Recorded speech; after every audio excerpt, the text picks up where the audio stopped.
Welcome to the deep dive. Today we're tackling the latest results from Avenue Supermarts, DMart. We've got the investor presentation, the press release, all the financials for Q2 and the first half of FY26, ending September 30th, 2025. Yeah, quite a bit to dig into. Our goal here is really to see how these numbers reflect on DMart's famous strategy, that everyday low cost, everyday low price model. The EDLC, EDLP engine. How's it holding up? Right. Let's jump straight into the headline financials then, growth versus margins. Starting with Q2, the quarter ending September 30th, how did the revenue look? Revenue looked, well, typically strong for DMart. Standalone total revenue came in at RN 16,219 crore. That's up 15.4% compared to the same quarter last year. Okay, solid double-digit growth on the top line, pretty much expected, but what about the bottom line? Profit after tax, the PAT.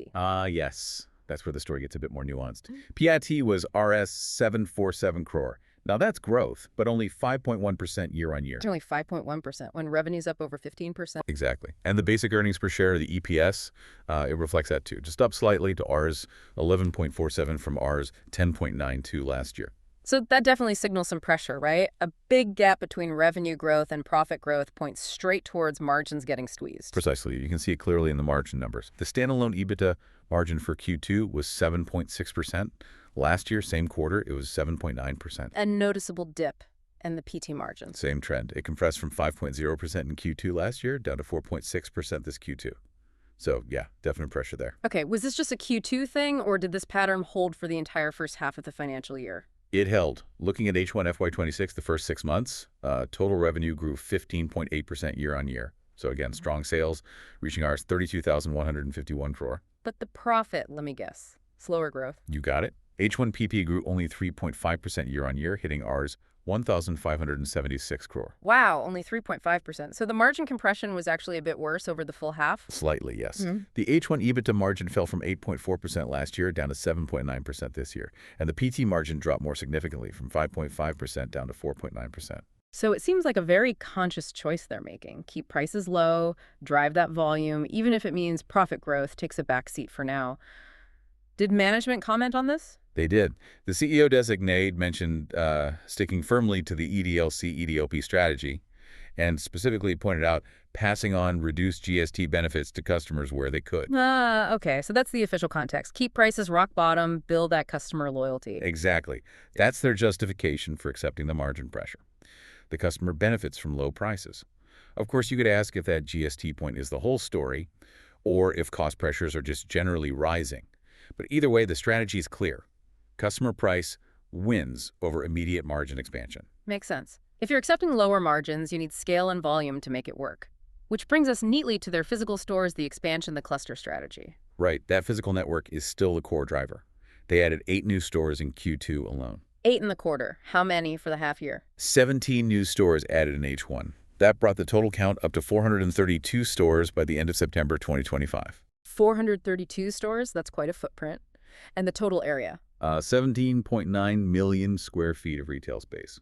They're definitely still focused on growing that brick-and-mortar presence. Okay, adding stores is one thing, but how are the existing stores doing? That like-for-like growth, the LFL, is crucial, isn't it? Absolutely critical.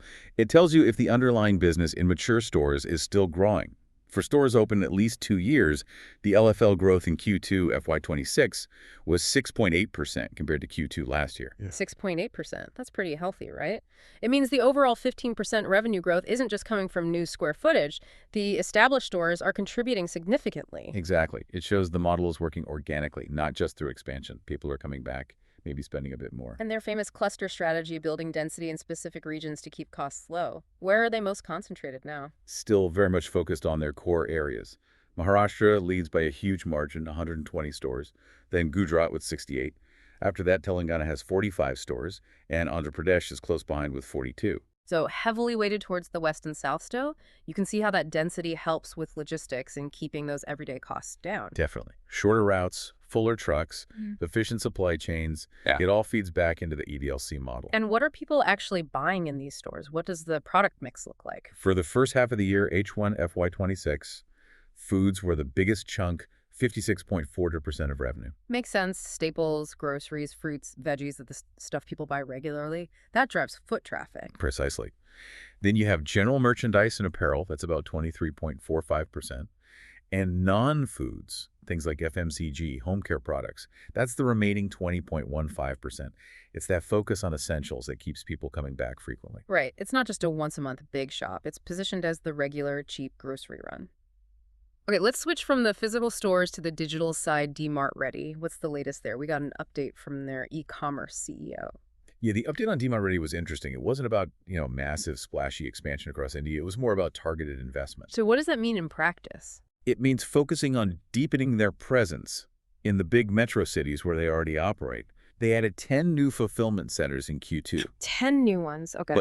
And this is key, they were added within existing markets. They're trying to improve service density and speed where they already have a foothold, not necessarily entering brand new territories wholesale. Interesting. So densification rather than pure expansion. But there was also some contraction, wasn't there? Yes, and this is strategically quite important. They actually stopped operations in 5 cities during the quarter. Which ones? Amritsar, Belgavi, Bhilai, Chandigarh, and Ghaziabad. Wow. So they're actively pulling back from some areas. Exactly. It brings their total presence down to 19 cities.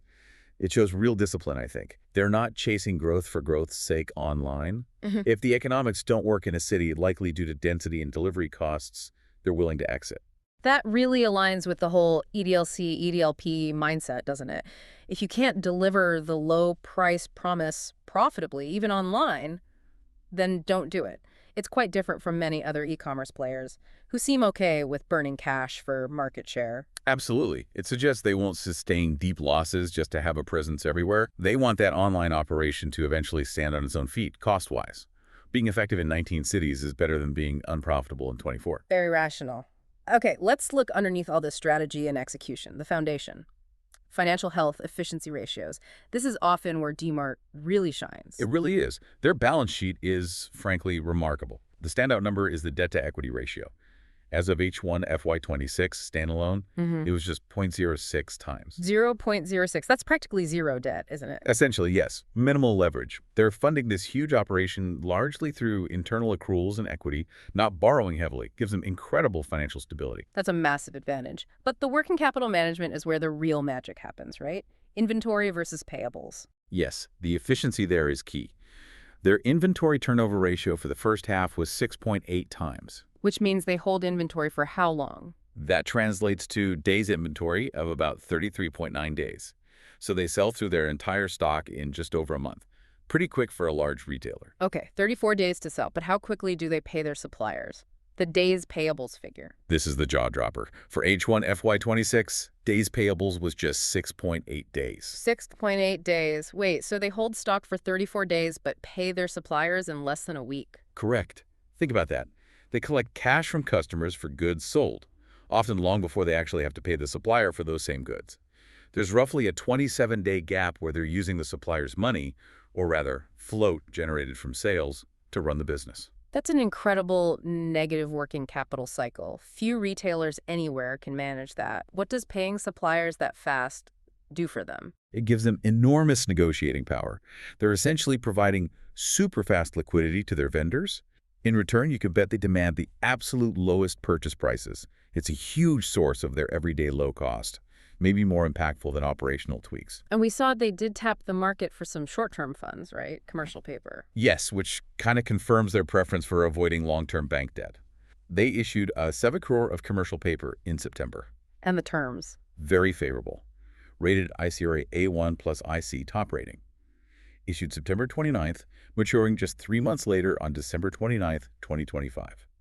And the rate was only 6.00% per annum. So cheap short-term money when needed without adding long-term leverage.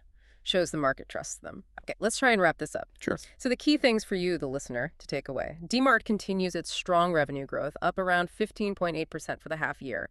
But crucially, this came with noticeable margin compression, a strategic choice to really hammer home that EDLC, EDLP value proposition. Right. And the physical expansion is relentless but smart, focused on that cluster density. Meanwhile, the online business, DMart Ready, is being pruned in their exiting cities where the model isn't working efficiently. And underpinning all of this is that fortress balance sheet. Almost no debt and incredible working capital efficiency driven by paying suppliers extremely quickly. Exactly. Which leads us to a final thought for you to consider. Given that incredibly low debt level, 0.06 debt to equity, how much further could they push?